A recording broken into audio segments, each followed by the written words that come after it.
Buenas tardes. Hoy les queremos hablar sobre cómo recolectar información, el proceso de la información en un proyecto de investigación. Este proceso lo vamos a explicar por medio de unas diapositivas, el cual vamos a investigar sobre el problema del agua en el municipio de Casillas Metas. Bueno, explicándole sobre el proyecto de investigación sobre el procesamiento de información. Mi nombre es Cindy Carolina Buitrago, en compañía de mi hermano Edison Oswald Buitrago. Somos estudiantes de la SECAR, 10º semestre de Administración de Empresas. Bueno, el procesamiento de información, primero que todo, consiste en procesar los datos dispersos, desordenados e individuales obtenidos de la población objeto de estudio durante el trabajo de campo y tiene como fin generar resultados, datos agrupados y ordenados, a partir de los cuales se realizará el análisis según los objetivos e hipótesis o preguntas de la investigación realizada a ambos. Las principales herramientas estadísticas para el procesamiento de los resultados son análisis de Pareto, que es una técnica para estudiar fuentes de problemas y prioridades relativas de sus causas. Se emplea frecuentemente para evaluar causas de problemas de calidad en programas de Total y Quali. Diagrama de causa-efecto, la espina de pescado. Es una gráfica mediante la cual los miembros de un equipo representan, categorizan y evalúan todos los posibles motivos de un resultado o reacción. Por lo general, se expresa como un problema para resolver. Se le conoce como diagrama de Schicua. Gráficas de control se utilizan para el control de calidad de procesos. Según Levin y Rubin, estas gráficas también se conocen con el nombre de diagramas de control y son de varios tipos. Distribución de frecuencias y representaciones gráficas. La distribución de frecuencias y representaciones gráficas son agrupamiento de datos en categorías que muestran el número de observaciones de cada categoría. En otras palabras, es una distribución de frecuencia que indica el número de veces que ocurre cada valor o dato en una tabla de resultados de trabajo. Histogramas son medios gráficos para representación de la distribución de frecuencias. Polígonos de frecuencias, al igual que el histograma, son gráficas que permiten obtener una imagen rápida de las principales características de los datos de una distribución de frecuencias. Gráficas de barra o pie de pastel son formas distintas de representar los datos de una investigación. Medidas de tendencia central. La media es la sumatoria de un conjunto de puntajes dividida por el número total de los mismos. La moda es el puntaje que ocurre con mayor frecuencia en una distribución de datos. La mediana es el valor que divide a una distribución de frecuencias por la mitad una vez ordenados los datos de manera ascendente o descendente. Medidas de dispersión. Variancia es la suma de las desviaciones de la medida elevadas al cuadrado dividida entre el número de observaciones menos 1. Desviaciones estándares. Es la calidad promedio en que cada uno de los puntajes individuales varía respecto a la media del conjunto de puntajes. Pruebas estadísticas. Pruebas de Student. Es un estadístico de prueba que se utiliza cuando las poblaciones son pequeñas. Prueba Z. Es una prueba de distribución normal que tiene que ver con la probabilidad de que un puntaje dado de una medición aparezca en una distribución. Análisis de varianza.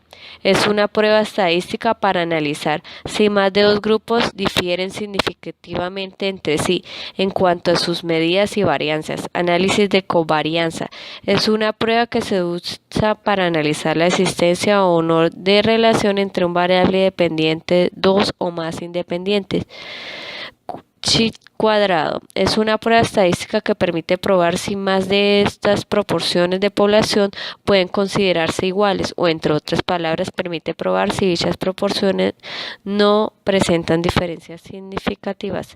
Análisis de regresión y correlación, análisis de regresión múltiple, análisis de factores, análisis multivariado, varianza MANOVA.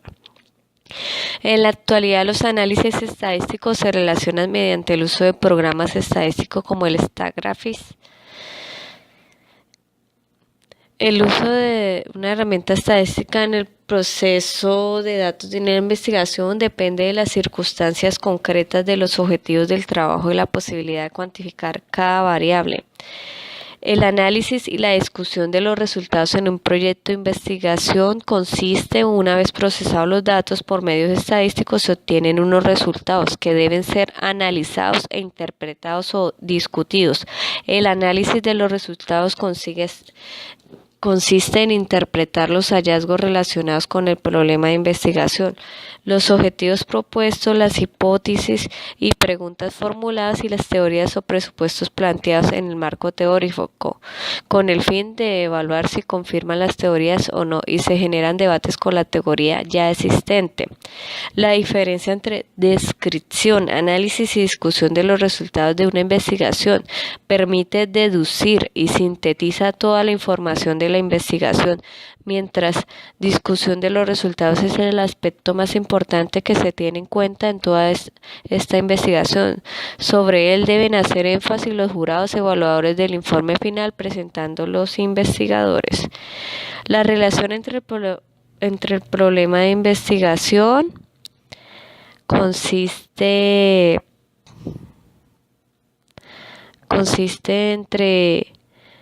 entre los objetivos, el marco teórico y la discusión de los resultados. Es el aspecto más importante que se tiene en cuenta en toda investigación. Sobre él deben hacer énfasis los evaluadores en el proyecto final,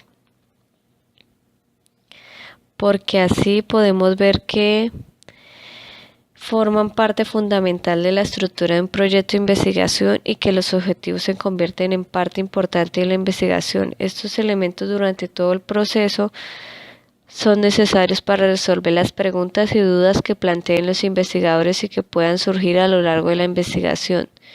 Bueno, medición de un proyecto de investigación es el proceso de asignar números o marcadores a objetos, personas, estados o hechos según reglas específicas para representar la cantidad o cualidad de un atributo.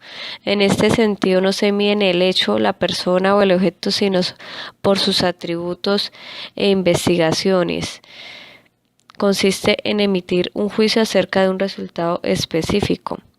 Bueno, vamos a hablar de la confiabilidad y la validez de un instrumento de medición. La confiabilidad se refiere a las consistencias de las puntuaciones obtenidas por las mismas personas cuando se les examina en distintas ocasiones con los mismos cuestionarios. Es la capacidad del instrumento para producir resultados congruentes cuando se aplica por segunda vez en condiciones tan parecidas como sea posible. Es decir, el instrumento arroja medidas congruentes de una medición a la siguiente. La validez se refiere cuando éste mide aquello a lo cual está destinado. La validez tiene que ver con lo que mide el cuestionario y cuán bien lo hace. Indica el grado con que pueden inferirse conclusiones a partir de los resultados obtenidos. Un ejemplo, un instrumento válido para medir la actitud de los clientes frente a la calidad de servicio de una empresa debe medir la actitud y no el conocimiento del cliente. Respecto a la calidad de servicio, la validez puede examinarse desde diferentes perspectivas: validez real, validez de contenido, validez de criterio y validez de constructo. Los principales factores que afectan la confiabilidad, la validez de medición de los instrumentos de medición. Entonces son la improvisación. Consiste en creer que un instrumento de medición es un cuestionario que resulta elaborar varias preguntas sin mucha dedicación ni revisión. Utilización de instrumentos desarrollados en el extranjero que no han sido válidos en el respectivo contexto. El instrumento resulta inadecuado para las personas a las que se les aplica y no se les utiliza el lenguaje apropiado de acuerdo a la edad, el reconocimiento, la capacidad de respuestas, las condiciones en las que se le aplica el instrumento de medición, las instrucciones son deficientes, quienes aplican el instrumento no generan empatía ni conocen el instrumento. Bueno, eso vamos a explicar entonces a continuación, mi hermano, sobre un proyecto de investigación que hicimos sobre el problema del agua que se está presentando en el municipio de Acacías. Hola para todos, soy Edison Mitrago. Hoy hablaremos de la escasez del agua en el municipio de Acacías. En la escasez del agua, la amenaza se cierne sobre tres aspectos fundamentales del bienestar humano: la producción de alimentos, la salud y la estabilidad política y social. Bueno, hablaremos del problema. Es muy poca el agua que en la actualidad hay en el municipio de Acacías comparado con años anteriores para abastecer a la comunidad con la cantidad de agua requerida. Causas del problema. Millones de litros de agua son contaminados con residuos tóxicos de grandes industrias como la petrolera. Dicho déficit provoca que muchas personas del municipio no cuenten con agua potable. La falta de agua implica en la calidad de vida de los habitantes del municipio al no resolverse el problema. Cambios climáticos provocados por la contaminación ambiental, fuga de agua no reportadas y la sobrepoblación en el municipio. Bueno, los objetivos que tendremos hoy es saber más sobre la escasez del agua y entender las causas de la escasez del agua. Para saber más sobre el problema de escasez de agua en el municipio de Acacías, hicimos una encuesta a 17 personas con diferentes parámetros. Entre ellos, 3 personas contestaron que consideraban a largo plazo la mejor medida contra la sequía era el racionamiento. 2 personas más nos dijeron que disminuyó el fluido de agua en los hogares. Otras personas nos afirmaron que asignar una cantidad exacta de metros cúbicos para cada hogar. 7 personas más nos dicen que la siembra de árboles en la ribera de los ríos sería una gran solución.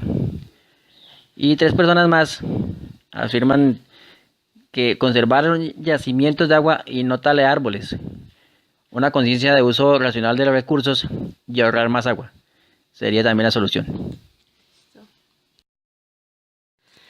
Un total de 17 personas le preguntamos, ¿cree usted que el gobierno asigna los recursos necesarios para superar la crisis del agua?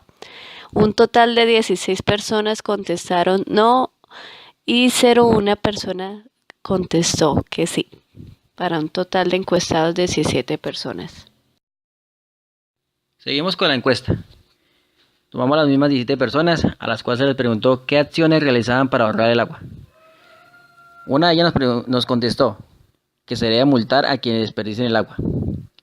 4 más nos contestan que hacen lo necesario para ahorrarla. 3 personas más dicen que reciclan, reutilizan y no desperdician. 4 personas más dicen que revisan siempre las llaves. Una persona más nos dice que mantiene el uso racional del agua. Otra persona más dice que no, que ninguna acción de las anteriores él aplica en su casa. Otra persona nos dice que debía haber más control a las empresas. Otra persona dice que hace el uso racional del agua. Y una persona más no sabe, no contesta. ¿Cuál de estas actividades cree usted que ha generado este fenómeno? La extracción de crudo, poca sensibilización de los hogares, falta de racionamiento continuo, la deforestación. Otro. La extracción de crudo, 9 personas. Poca sensibilización de los hogares, 0 personas contestaron eso. Falta de racionamiento continuo, igualmente 0. La deforestación, 4 personas. Y otro, 4 personas que incluye, todos hacen parte del problema o contaminación por las grandes empresas. Continuamos con la encuesta y se le preguntó a las personas: ¿usted se considera como una persona que cuida el agua? 15 de ellas contestaron que sí. 2 de ellas dijeron que no. Preguntamos nuevamente: ¿sabe aproximadamente cuántos litros de agua consume una persona al día? 7 de ellas dijeron que un promedio de 100 litros. 5 de ellas dijeron que 120 litros. 3 de ellas dijeron que 220 litros. Y 2 de ellas dijeron que 180 litros. Seguimos preguntando: ¿cree usted que los lavaderos de carros y motos deberían extinguirse? 9 personas de ellas dijeron que sí. 5 dijeron que no. Otras 3 dijeron que deberían tener más control sobre los lavaderos. Deberían ser más restringidos y deberían estar más reglamentados. Ya para terminar y tomando conciencia, así como las conclusiones, las responsables de resolverlo. Somos todos y cada uno de los habitantes de no solo de este municipio, sino del mundo entero. Tenemos la responsabilidad de cuidar el agua. Alternativas de solución. Desacelerar el crecimiento de la población a fin de contener el aumento de la demanda de agua. Reparar las fugas en las redes de alimentación. Administrar racionalmente el agua. No derrochar el agua. Crear conciencia. Debemos de crear conciencia de este problema, nos afecta a todos. Sin embargo, continuamos actuando como si el agua fuera un recurso inagotable, cuando no lo es. Muchas gracias por tu tiempo.